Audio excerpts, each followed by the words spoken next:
Sofia,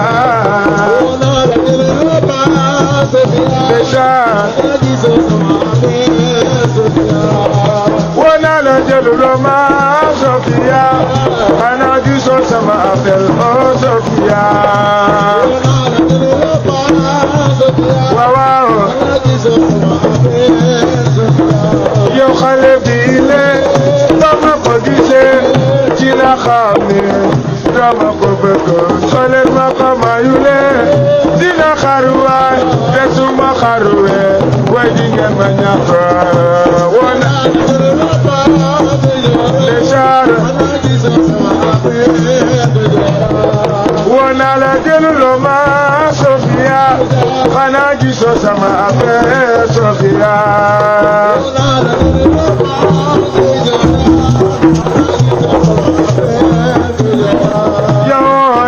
Jeluloma Sofia, Hanagi Sosama Ape Sofia. Wow,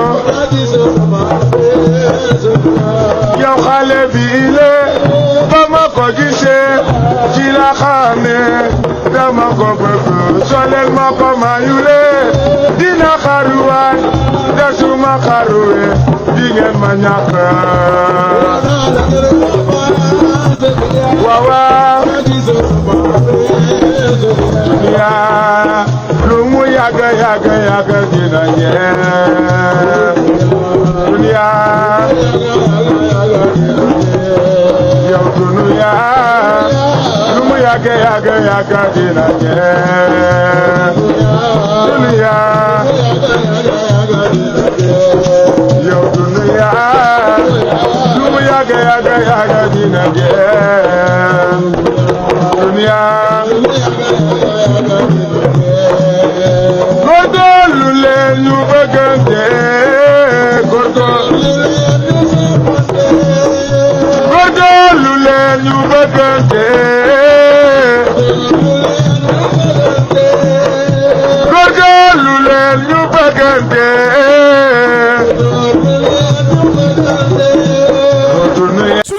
parce que le fi nekk nii yëpp ci joueur ça veut dire qu'il représente les autres clubs du Sénégal ñun fii ñu nekk nii waruñu nekk fii nañ jóg nañu xeex nañu liggéey bu jóge fii et que foofu mooy suñu place ni ñu amee ay joueurs locaux noonu la ñu amee ay joueurs internationaux tey jii c'est une fierté d'avoir avec nous Abdallah Sima ñu bëgg ñu tàccul ko bu baax Abdallah Sima du joueur fële ca France nekk international Sénégal ma bëgg ñëpp tàccul ma ko bu baax a baax Abdallah Sima ovation Abdallah Sima vraiment merci keneen ki yeneen joueurs yi ñëw nañ dama leen présenté ki nga xam ne mooy Massiré Sylla loolu waxu caaxaan kese la du lu ñuy wax ci télé nag ndax télé dafa sacré waaye Abdallah Sima mi place am du fii heure bi waroon na nekk fële ca New Jersey ci ginnaaw équipe nationale bi parce que foofu lañ koy xaar et que militaire nekk foofu parce que il l'a monté en club il l'a monté en sélection et que vive à toi et que les Parcelles Assainies sont très fiers de toi duñu Moussa Baye muy yow muy Moustapha Mbow ay doomu Parcelles de fépp foo leen mënta nekk ñun ambassade de Parcelles on va se battre pour vous et on va vous montrer à la face du monde. Félicitations à toi et merci Abdallah Sima. pour Parcelles waa ndax lan kii dafa joué fii école football joué fii nawetaan fii ak Gouy Gui toj équipe bi nga xam ne moo Oslo toj yi nga xam ne ki nga xam ne unité international U20 kii fierté la ànd ak moom dama leen wax benn anecdote Lamine dama leen jox benn anecdote dama ànd ak Cheikh Thiam ñu dem Accra équipe bi ñëpp di woor tàngoor bi metti barrage linguistique bi il a porté cette équipe de Serigne Saliou Dia moom kese dans l'entrejeu tey jii Cheikh Thiam mi mérite l'innovation Cheikh bravo à toi félicitations à toi tu es sur une bonne lancée tey jii boo nekkee ci ginnaaw ñi nga xam ne mooy Pape Gueye yaakaar am na ci yow et ñu ngi lay xaar fi nga xam ne fa la ñuy xaar Pape Gueye en sélection yàlla na la ko yàlla defal. continue Thalys continue. alors Mouhamed Ndiaye nañu jege si Ndiaye ñëwal. Ndiaye. xam nga 24 mooy la grande chaîne de télévision sur YouTube à travers Zamkan à travers Amba Ndiaye à travers les Parcellois vous nous avez rendu fiers top xam nga vous avez rendu fiers Cameroun malgré que wàcc na deuxième division yéen vous avez montré que vous êtes des joueurs de football amul match boo xam ne vous avez été ridicule vous avez mouillé le maillot vous avez montré que vous avez été vraiment brave sur le terrain et dans l'état d'esprit félicitations à vous et bonne continuation. ñu représenté Parcelles ci élite bi Baye Dame Cambérène Ibou Dieng HLM Mangoro Diouf bi nga xam ne nag fotal leen ko bu baax parce que il est courtisé pour être le meilleur gardien à Ligue 2 parce que moom mooy xeex ak Cheikh Bamba Fall ak ki nga xam ne mooy Manuel Sambou bi nekk Oslo 30 matchs joués 16 clean sheets un coup franc marqué gis nga Papa Kouta Ousmane Doucouré histoire football Sénégal c'est la première fois goal dugal coup franc kan moo ko def doomu Parcelles kan moo ko def Mangoro Diouf Tampalone moom mii ren il a joué à Agel kii il avait signé à Saint-Étienne mu nekk Saint-Étienne 5 ans 4 ans la fa war a nekk blessure moo tax Ibou Dieye ñëwaat Sénégal bi mu ñëwee Sénégal toogul qu'est-ce qu'il s'est dit dama dem jouer championnat mu dem jouer Agel blessure yeewuwaat 5 dernières journées yi sorti de banc ku ci ne gis nga ko ku ne gis na ko il a montré que lui c'est un professionnel dans l'âme merci Ibou Dieye. Massiré Sylla jant bi jël coupe jóge fa dem Kaffrine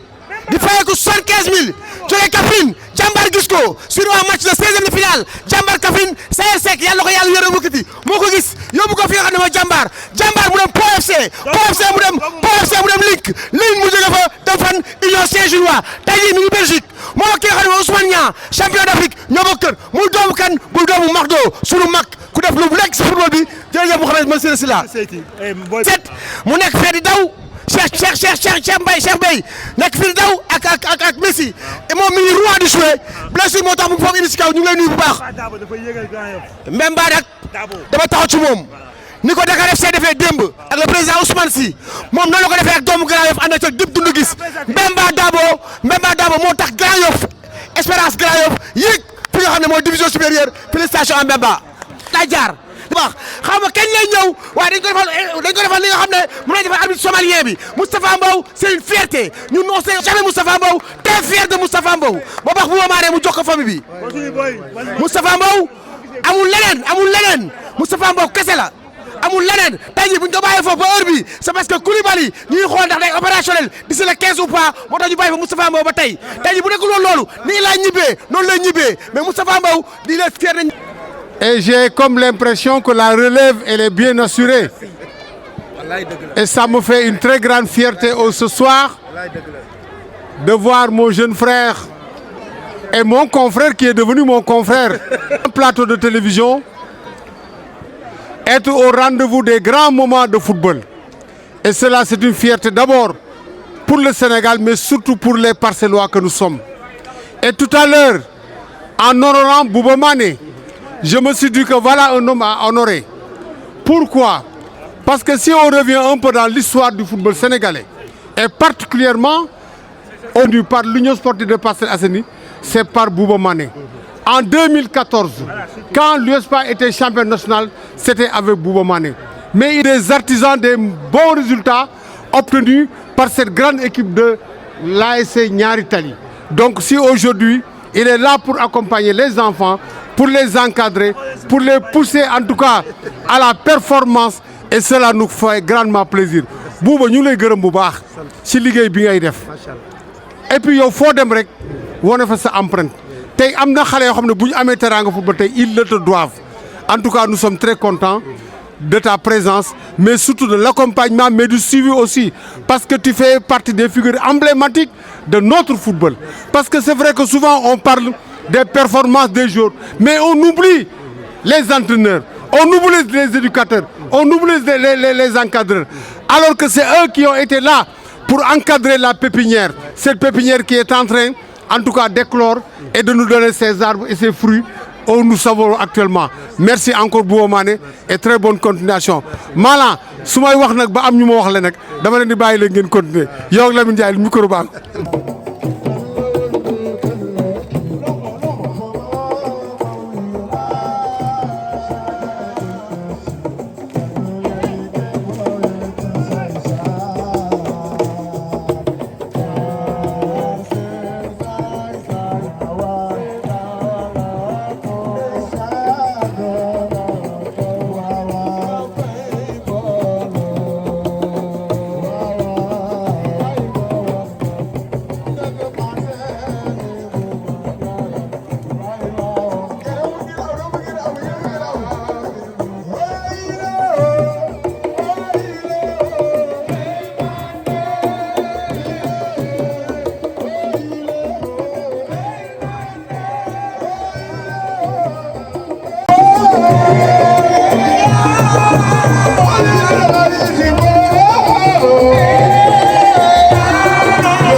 doomu Kër Ma doomu Parcelles di ko féliciter bu baax a baax et gis naa aussi son dauphin un joueur de Jambar Pascal ana Pascal à Louis à Oslo kii boo gisee Fallou sëñ Fallou maa ngi lay siyaar saa bu kontaanee rek parce que Cheikh a nekk ci ginnaaw di nax ay magam di nax ay nijaayam man dama doon sax tiit di Cheikh Thior à 16 ans toujours ak Central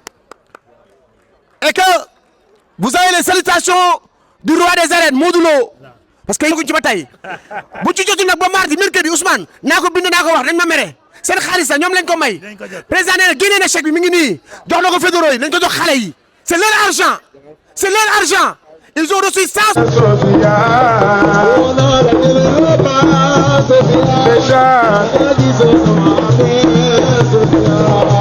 wana la jëlu ma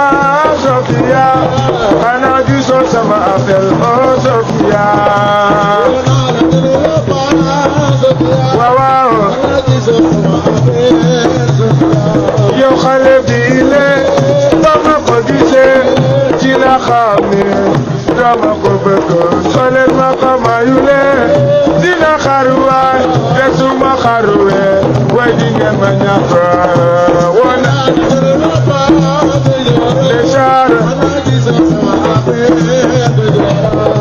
wana la jëluloo ma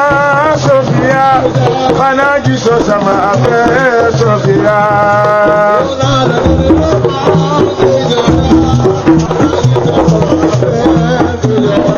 yow naa la jëluloo ma Sofia xanaa gisoo sama affaire Sofia waaw waaw yow xale bi le ba ma ko gisee ci la xamee dama ko bëgg solel ma ko mayule dina xaruwaay te suma xaruwee di ngeen ma ñàkk waaw waaw yaa lu mu yàgg yàgg yàgg dina jeex dunya yow dunya lu mu yàgg yàgg yàgg dina jeex dunya yow dunya lu mu yàgg yàgg yàgg dina jeex dunya góorgóorlu leen ñu bëggante góorgóorlu leen ñu bëggante góorgóorlu leen ñu bëggante dunya lu mu yàgg yàgg yàgg dina jeex dunya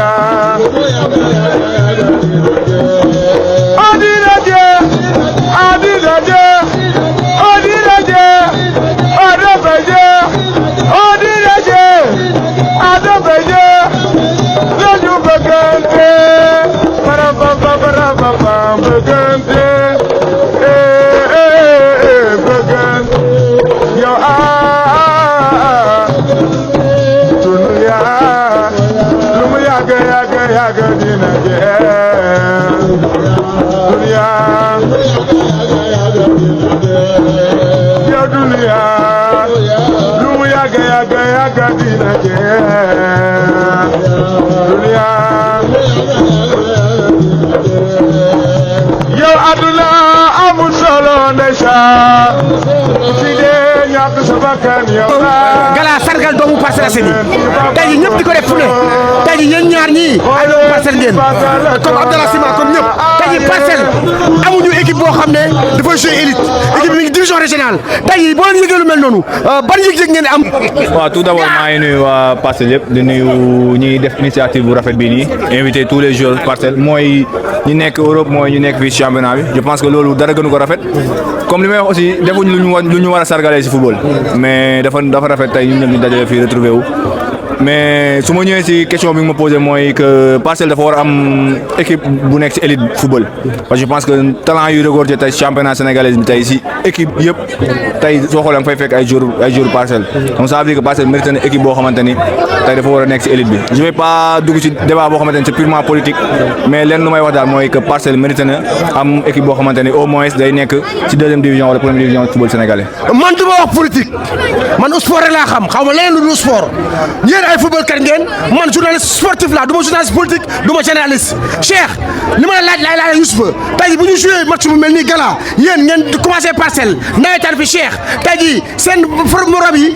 ngeen joué tey équipe bi mën na ñetti équipe ñoom ñu nekk ci yeneen club Parcelles amul club du leen métti.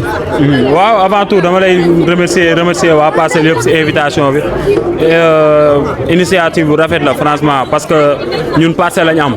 kon bu ñu ñëwee fekkaat fi waa Parcelles duñu am lu dul mbégte pour ñëwaat fii nii